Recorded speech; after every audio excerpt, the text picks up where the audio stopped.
Good evening, everyone. What did we do in the previous class? Does anyone remember? Yeah, good evening, ma'am. What did we do in the previous class? In previous class, we have written one more function for login. This is Okay. for the request and response function through email ID and password. And along with that, I have told you people to come up with your doubts in the next session. So, how many of you do have any kind of doubt that you want me to solve?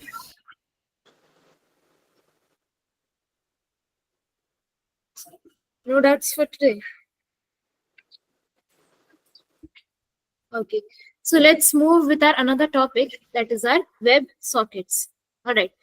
Say, for example, what do you people mean by the web sockets? Any idea about what web sockets really are? Anyone? Any idea? Why do we use the WebSocket API?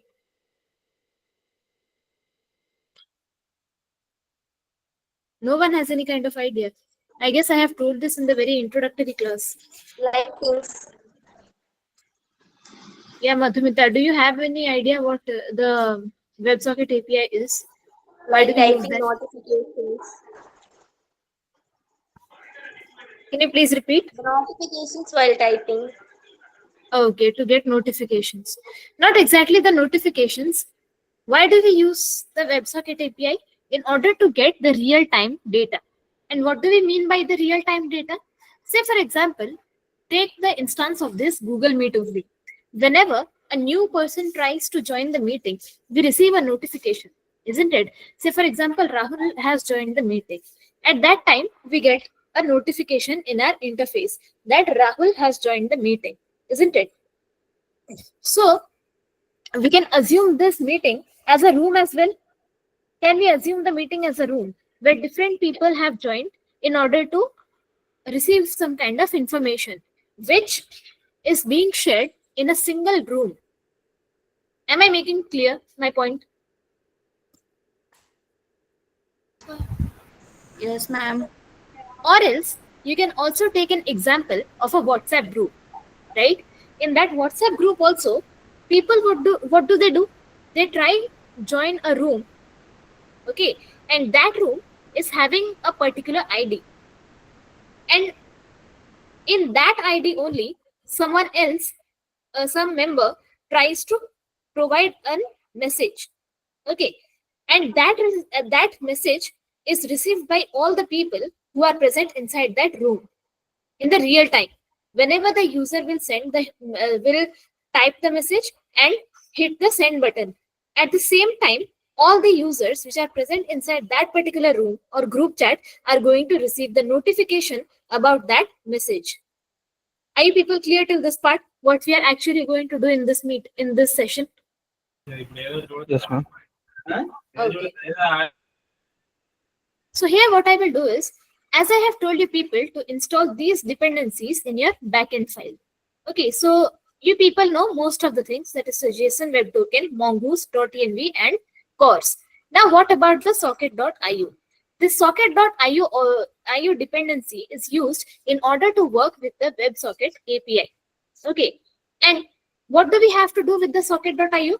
We have to create an instance of that dependency which we are going to use in order to create a common room so that different people can join inside that room,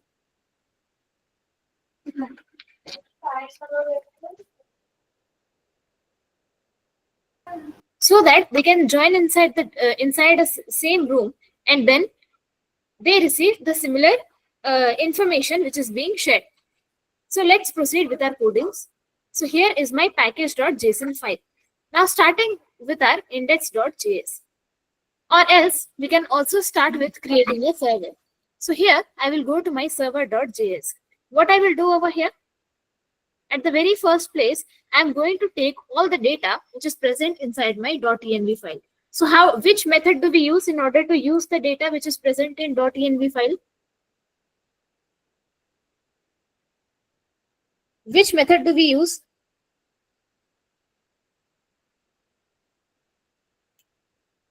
Is my Process. audible? I'm asking about the method. not the keyword.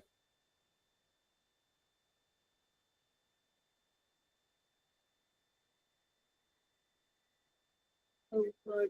I'm able to see the level of information that you people are having and the amount of work you people are doing in the internship. Okay, no issues. So just be ready for the project review then. The next project review. Okay, so here inside the server.js file, I will at first import the .env file with the help of the require method. So here I will import .env, and then I will use the .config method in order to take the data from the .env file. After that, I will do the same thing, that is importing the express dependency. Express. And after that, I will import the HTTP module as well. So here, I doubt that I have installed the HTTP module. Yeah, I didn't install it. Okay. So I will install it in my backend folder. npm install HTTP. Okay. All right. So here I will write inside the server.js, I will import it as well. Const HTTP is equal to require HTTP. After that, I will also import the course. Is equal to require course. Now what I have done, I have already connected my MongoDB with the Node.js, and where I have written the code for that, I have created the I have connected the MongoDB, and then I have also created the schema in which I want to store the notification along with all the data regarding that notification. Okay, so let's just think what kind of data can be associated with a particular notification. All right. So when you are receiving a notification, then two things come to our mind: from where we have got the notification, to whom we are sent, to whom the notification is being sent, isn't it? And at what time is the notification being sent, and if the notification has been read by all the members present inside the group. That is why I have designed the schema in the same way. Inside the models, I have notification.js. Here I have said I have provided the schema which takes these number of fields. First one is the to whom the notification is sent, from where the notification is sent, title of the notification, body contains the exact message which the notification is carrying. After that, whether the notification has read by the user, and after that the data. These data carries the metadata. And what are the metadata? The metadata are the extra information regarding that notification. And what that metadata can be? That can be a JWT token which has been generated after sending that notification, right? So this is my entire MongoDB schema. And here I have connected my MongoDB to my Node.js with the help of connect method. Now what I will do, inside the server.js, I will import my connectDB in order to connect this to the database. So here I will write const connectDB is equal to require. Inside this, I will provide the file path. From the config, take the db.js. Okay. So here I will use const, a variable that is app, to which I will assign the express. And similarly, I want to use two middlewares of express. First one is the course and second one is the JSON. Course is not the middleware of the express. JSON is the middleware of express. So here I will use app.use. Here I will take the course. And then I will write app.use. And to receive and send the data in a JSON format, I will write express.json. All right. And here I will connect the database to my Node.js using the connectdb function. And then what I will do here, I will try to create a server and socket.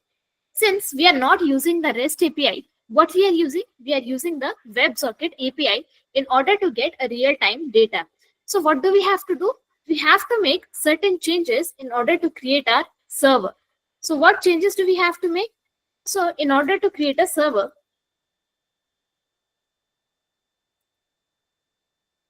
here what we will write? We will declare a variable that is server. And in this variable, we are going to use a method of HTTP. That is why we have installed the HTTP dependency in our backend folder. And what is the method? The method name is create server. All right. So how can we access it? With the help of HTTP dot create server method. Okay. So inside this, what are we going to pass? We are going to pass the app variable in order to create a server. Why are we passing the app variable? Because we are building the server on the basis of express.js, isn't it? And where we have stored that? We have stored that inside the app variable. That is why inside the create server method of HTTP dependency, we are passing the app as the parameter. Now what we will do? We will create one more variable, that is server. So here what I will do? I will import the dependency. Which dependency? That is our socket.io. With the help of require, taking the dependency socket.io. And here I will create a variable that is const io is equal to new server. Which means what? This one is creating a new server which will take all the methods, built-in methods or built-in keywords, whichever thing is present inside our socket.io dependency. So here inside the server, what we will do? We will pass the this server, that is the variable inside which we have stored the create server method, which is taking express. And after that, we will place one more parameter inside this. And what is that parameter? Inside that, we are going to provide some of the configurations of the course. So here it will provide the origin to whom the course is sending this response from the backend. So here the backend will obviously be sending the response to the front end only. So that is why what I will do, I will write the front end URL. Okay, so where I have stored that front end URL? Inside my .env file. So here I will write process.env and I have stored the name of the front end folder with the name client origin. So here I will go back and here I will write client origin. Or if it doesn't take, then we can also provide it manually. That is HTTP localhost 3000. And after that, here I will declare the methods. And the methods are going to be a couple of methods. That is the get method and the post method. Along with the methods, I will also provide the credentials. And to this credential, I will provide the value true. So that whichever credential it takes, the credential value always remains the same. And here, okay. So this is still this part. Now the same thing that we do, we declare a port number and then with the help of the listen method, we start our server. So here what I will do, I will take the port number const port is equal to process.env.port, or else it will take the port number as 5000. And then with the help of server, see, I'm not using app this time. Why? Because I have already created a socket.io server. So in order to create the socket.io server or use the socket.io server, I'm using server.listen. Server.listen method. Inside this, first one is my port number, and then an arrow function which will say console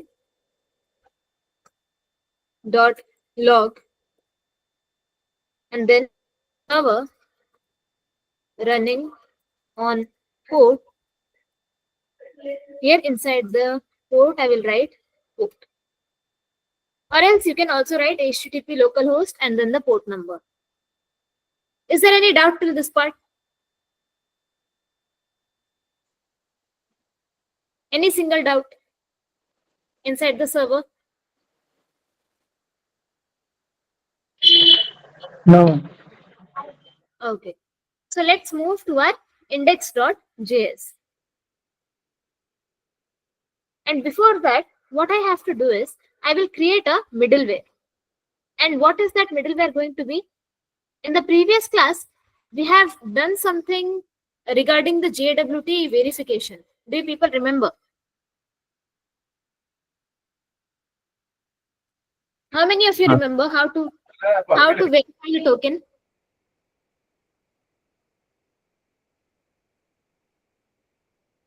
Okay, let me check. Saiteja, do you remember how to verify a token? Saiteja, are you there? Yes, ma'am. How to verify if a token is correct? Checking the condition. Which condition? If like What if? You just people just see in this time project review. Mayuri, are you there? Mayuri? Yes, ma'am. How to verify if a token is correct? Rahul, how to verify?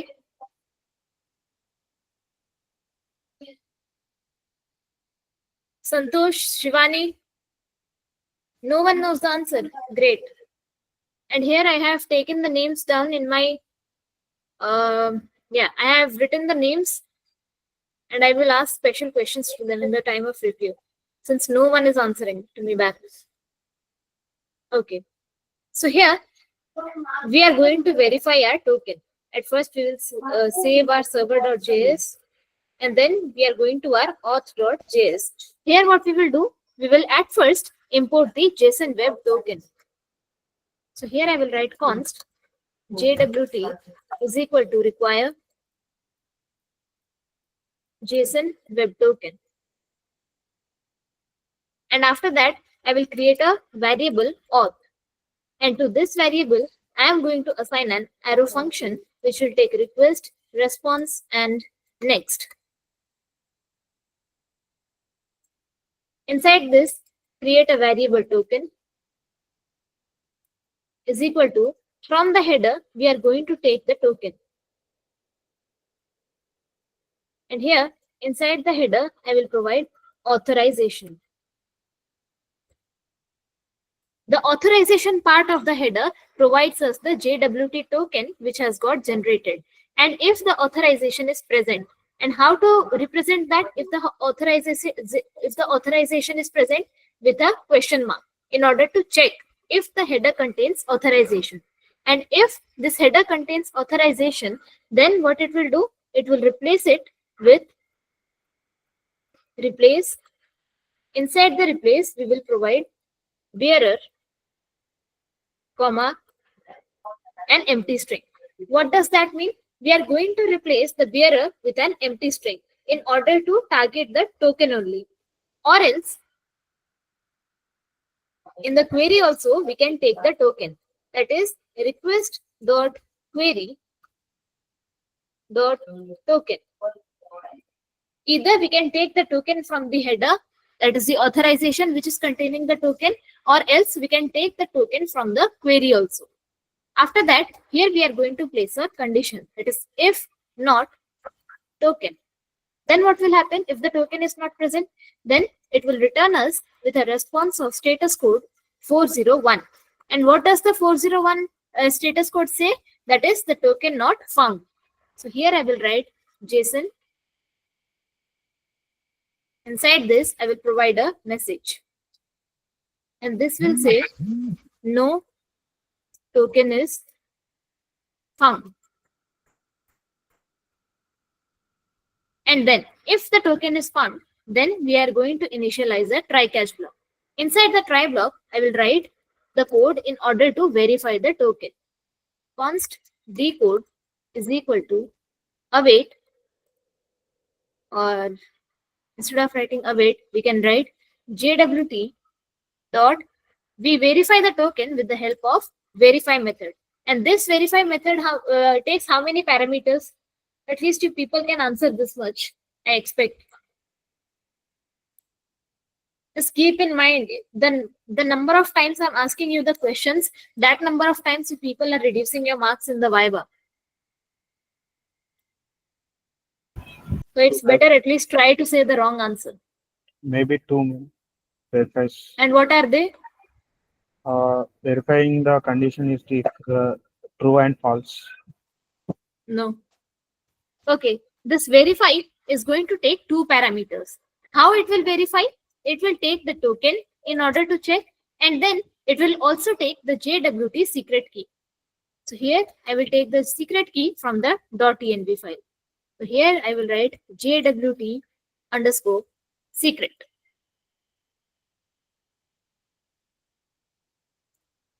To see if the signature the signature which is present inside the token is matching to the JWT secret key which is present inside our .env file. That is how we are going to verify the token.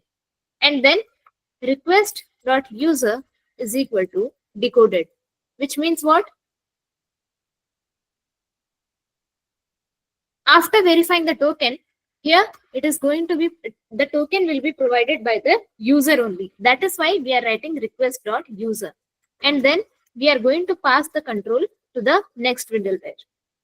And here, if any error occurs, then it will be handled by the cache block. Here it will write return response.status 401 dot in a JSON format a message which will say invalid token.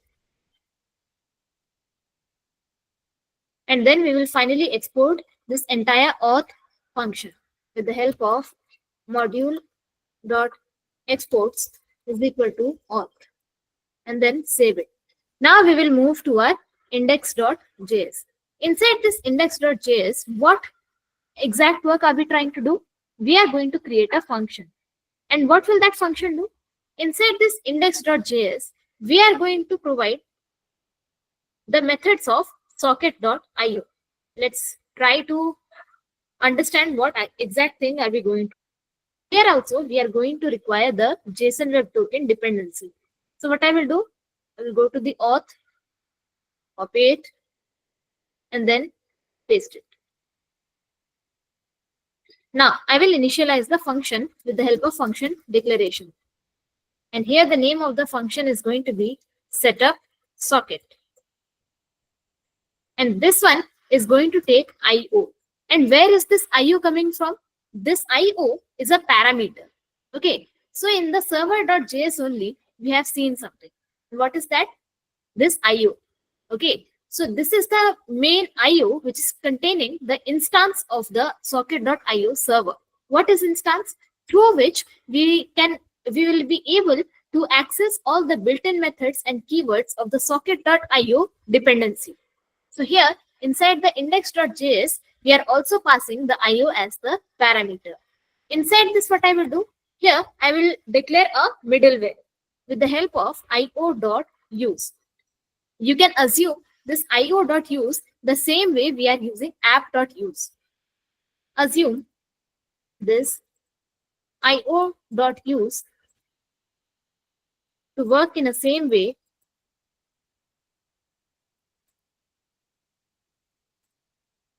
in which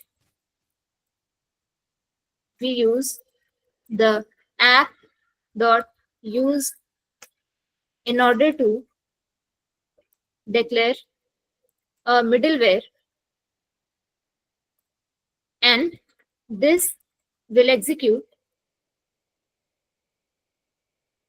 before the connection is established.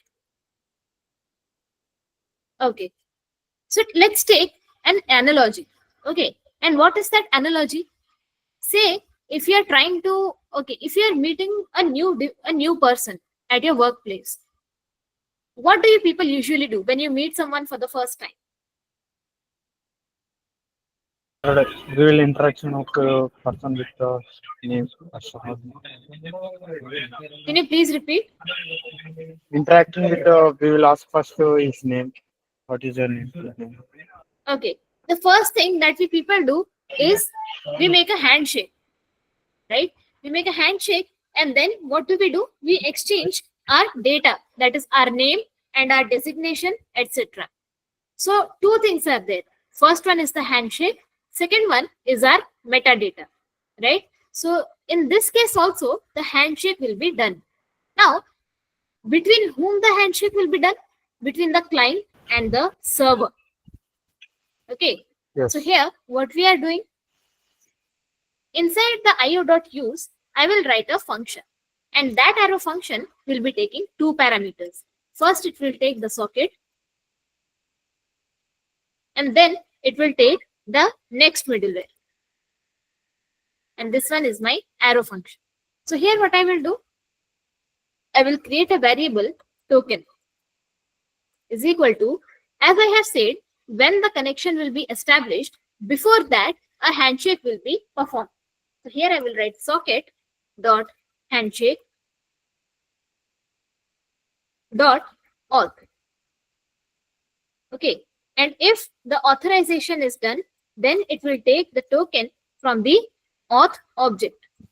Okay, so we have assigned the token from the auth object to the token variable.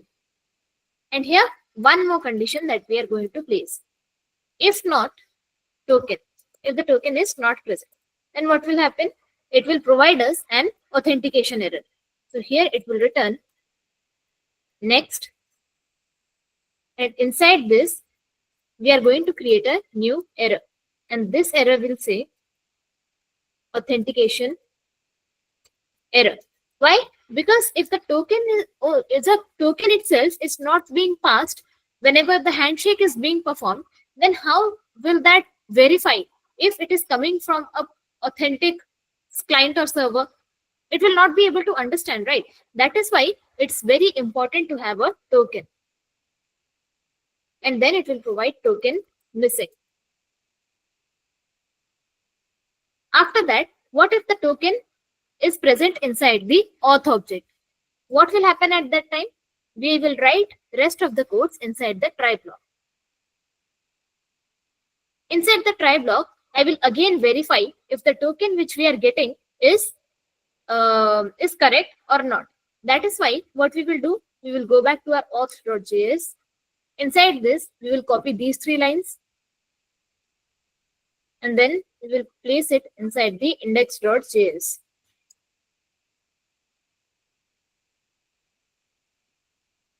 And here, in place of request.user, what we will write?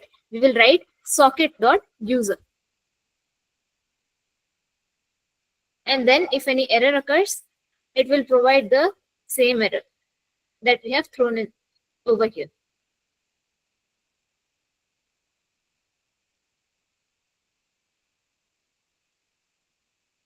And in place of authentication error token missing, I will provide invalid token after verifying the token. And then here I am going to use, inside after the use method, I will use a few more inbuilt methods of the socket.io. And how to access those inbuilt methods? Can anyone tell me what should I write in order to access, just the way I have accessed the use middleware, how to access the built-in methods which are present in socket.io?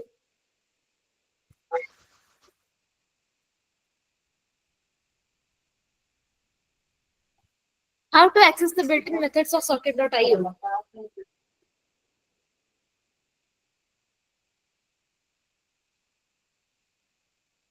Do you people know about the hash method of the bcrypt.js?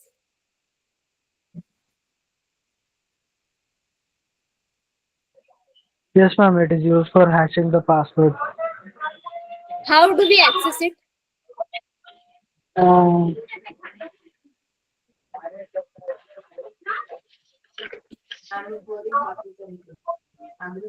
I click on socket.hands.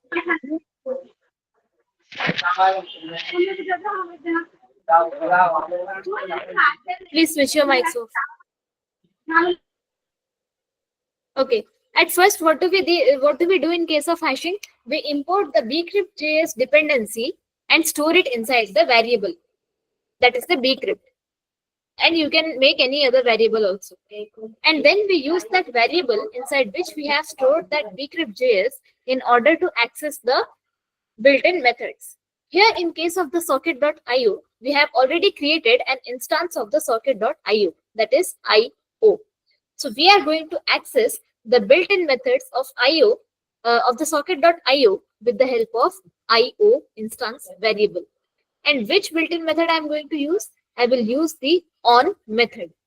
Inside this, I will place an inbuilt event, that is connection.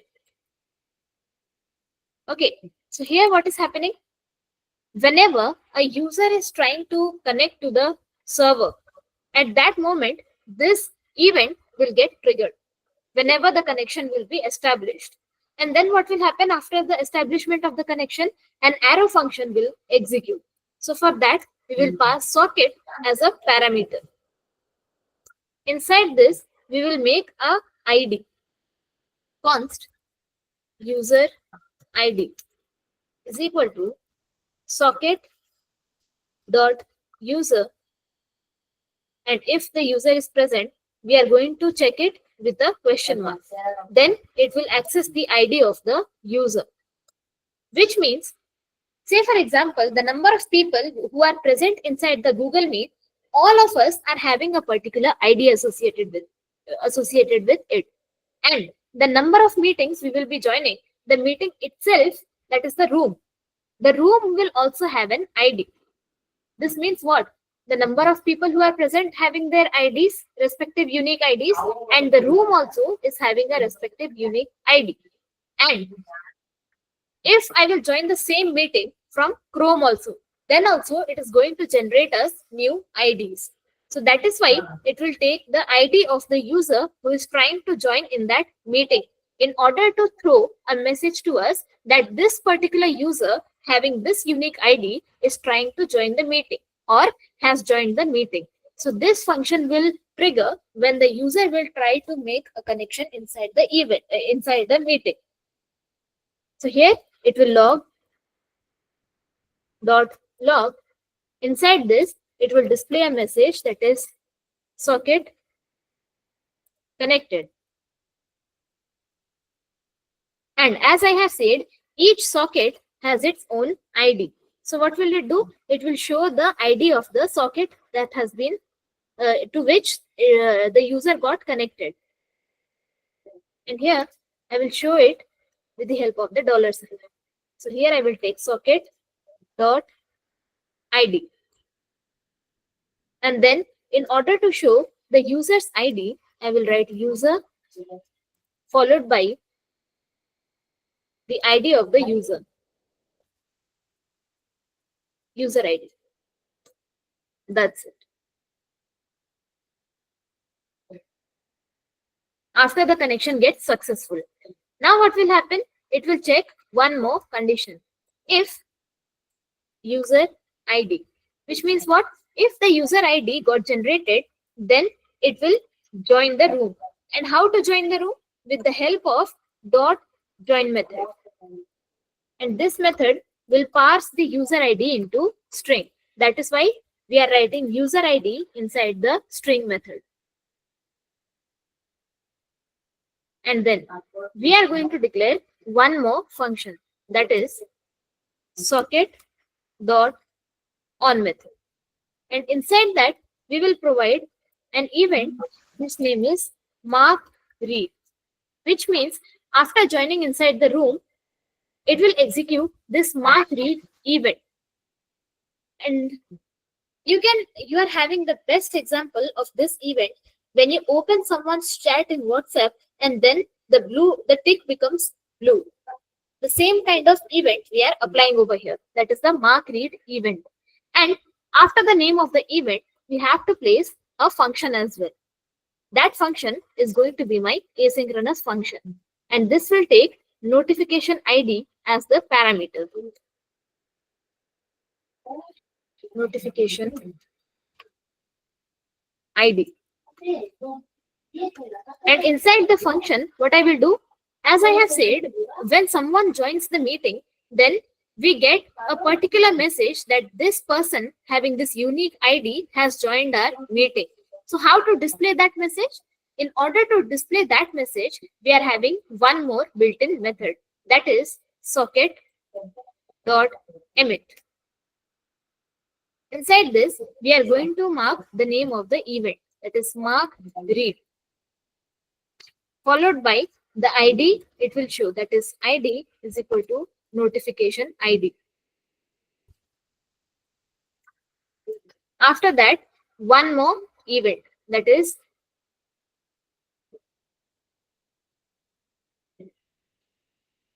inside this we will write socket dot on method. Here finally that disconnect event. And where will this when will the disconnect event will be executed? When the server, when the user will log out of that particular server, when the internet goes off, or else when the user will close the tab in which the user has joined the meeting. At that time, the disconnect event will execute the function. So here I will write disconnect, followed by an arrow function, which will take reason as the parameter. Inside this, it will log in the console with a message socket disconnected. And here it will again provide the ID of the socket. And then it will show the reason behind the disconnection of the socket. That is why we will write reason. And here it will take the actual reason, the value of the reason.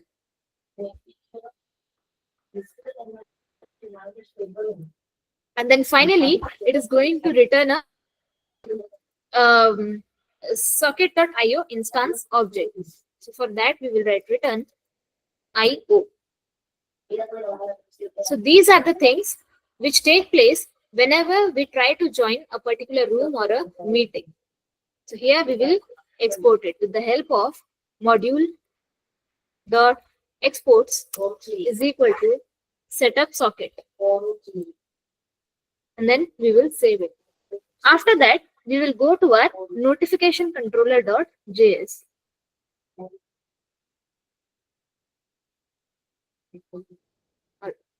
Inside this file, we will require the notification schema that we have created.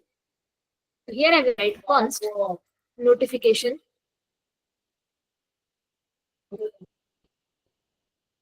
is equal to require. Inside this, we will take the path of the notification schema, which is stored inside the models folder. After that, here we are going to declare the IO variable. And this IO variable is nothing but the instance of the socket.io. Inside this, we will write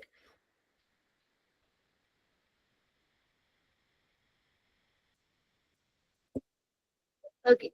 Inside this, we are going to write a method.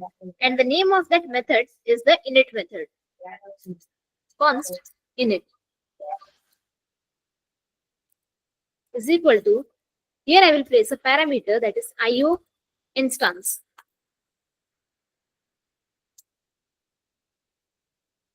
And then we will assign IO is equal to IO instance. This part is doing nothing, but What are we actually doing inside this method, that is init method? We are just making the IO object to point towards the socket.io dependency. That's it. And here what are we doing? We will create a method whose name will be create notification.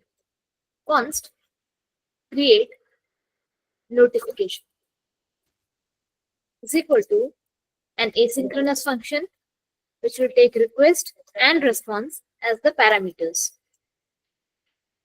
Inside this, we will initialize a try catch block. In the try block, I will write the code in order to create a notification. Since I have imported the notification schema inside which I have stored all the fields like to whom the notification is being sent, from where is the notification being sent, what data is the notification carrying, I am going to declare all of these inside the try catch block, inside the try block. So here I will declare all the variables for those fields. That is to, and then the title. What else was there? To, title, body, and data.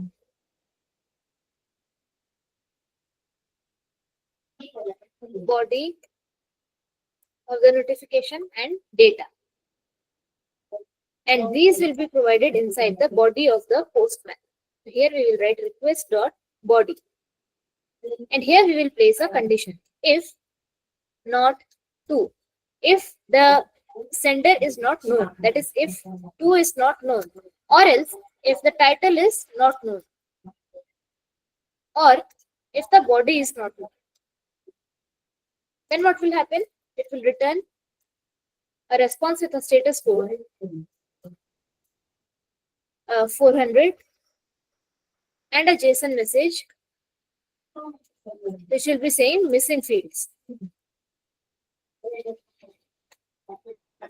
Missing fields. And then we are going to create a notification object. So here I will declare a variable that is notif is equal to, here I will write await and then notification dot create. With the help of create method, we are going to create a new notification. And this create method will take the same parameters that we have declared. That is the to followed by the from. Okay, and this from will take the user's ID, which we have seen inside the index.js. So how will it take? It will take request dot user.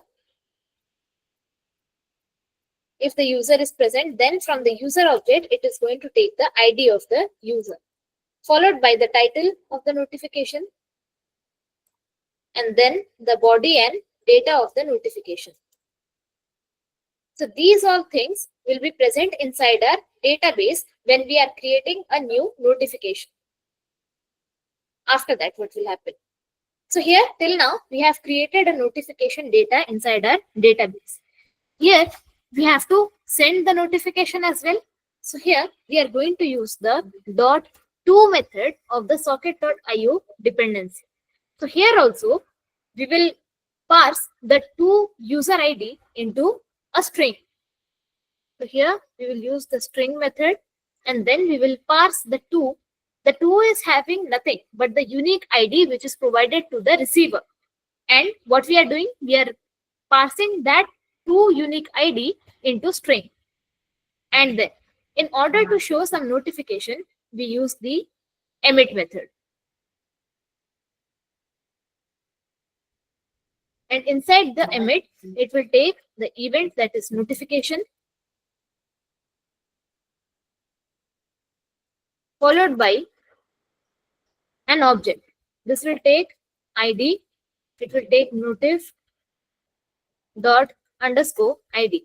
So this underscore ID is nothing but the unique ID provided to each of the data present inside our database, followed by the title. To access the title also, we will write notif dot title. And then we will take the body. Body will also come from the database. Notif dot body, followed by the data, notice dot data. And then finally, we are going to show at what time this notification has been received by the user or has been sent by the sender. So here we will write created at,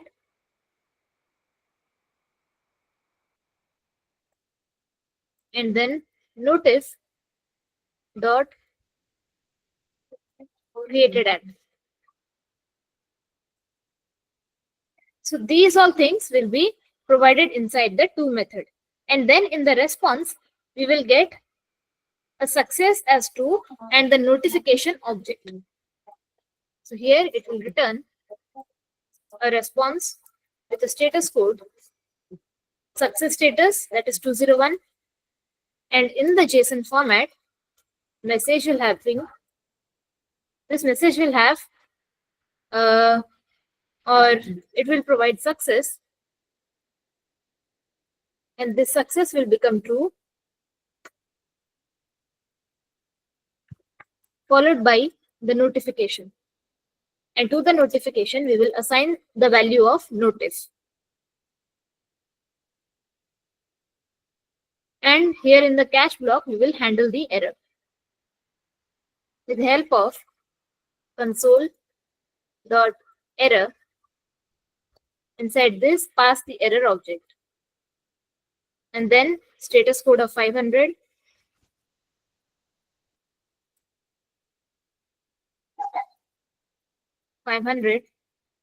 Followed by a JSON message. This will throw a server error again.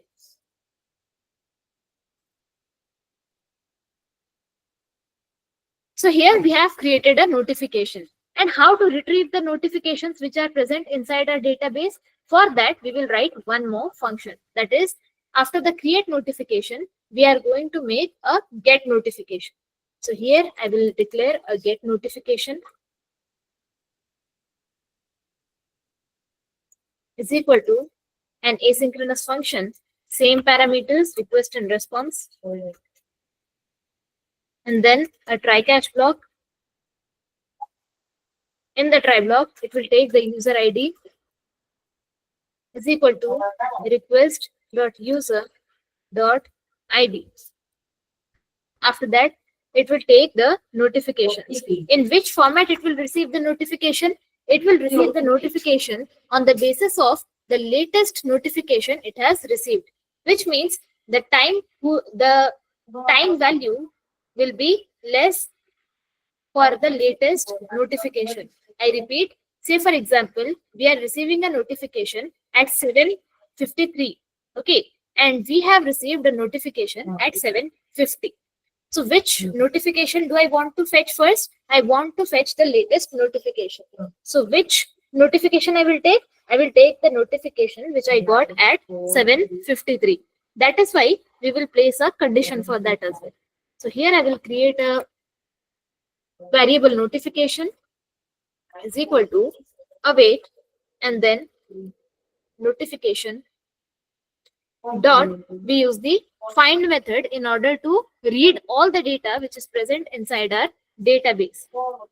Here, what we will do, we will declare the to ID, that is to which user it is being sent. So here we are going to provide the user ID. With the help of sort method, we will sort the messages on the basis of the descending order, right? So here to the created at,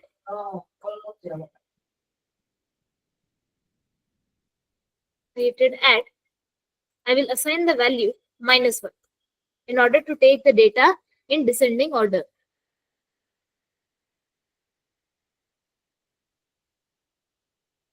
Followed by, I will limit all the notifications, that is 10 notifications at a time. And then in a JSON format, I'm going to return all the notifications. Here in the response.json, I will return notifications variable. And here inside the catch block, write the same thing. Copy it and then paste it. And finally, export all the data, that is module dot exports is equal to, here we will write the name of all the functions that we have declared. That is, first one is our init method, followed by the create notification, and then finally the get notification. That's it. Now, after declaring all the functions, we have to execute the functions as well.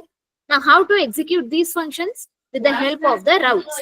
So, we will go straight inside the routes, and here we are going to declare the routes for each controller. So, here what I will do, I will require the express for that. Const express is equal to require express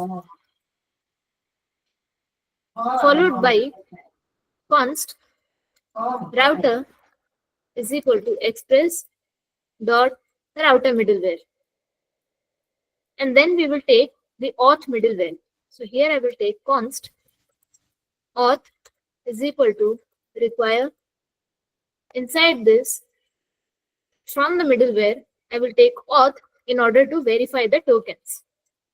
After that, I am going to take the create notification and get notification from my notification control. Const create notification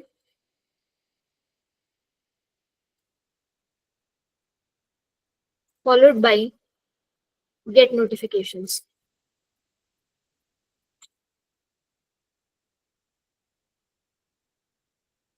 Is equal to require, and here the file path from the controllers, take from notification controller. And then finally, router dot post method. Here I will provide an empty API endpoint, and this one will check the JSON, the JWT token, and then it will execute the create notification method, followed by here the get method. This get method will be used in order to get all the notifications which are present inside the database. It will also check if the token is, it will also verify the JWT token and then execute the get notifications method. That's it. And then finally, we will export all the routes with the help of module.exports is equal to router, and then save it. Now call these things inside the server.js in order to access the routers. So I will go back to my server.js. Inside this, here I will write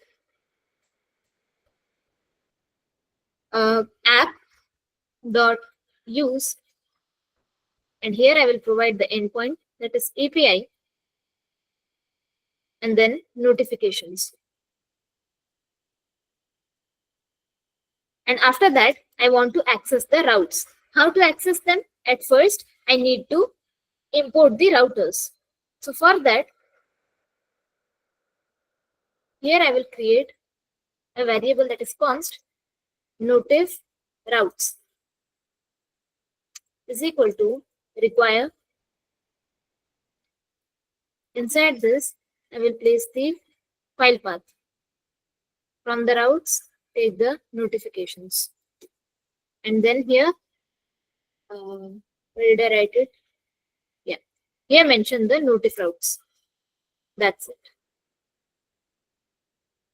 We will test the API once we create our entire front-end folder in order to receive the notifications. And if people don't have any doubts, then you people can leave the meeting, or else you people can ask me your doubts. That's it for today's session. Or else watch the lecture again for the next class and come back again in the next class with your doubts.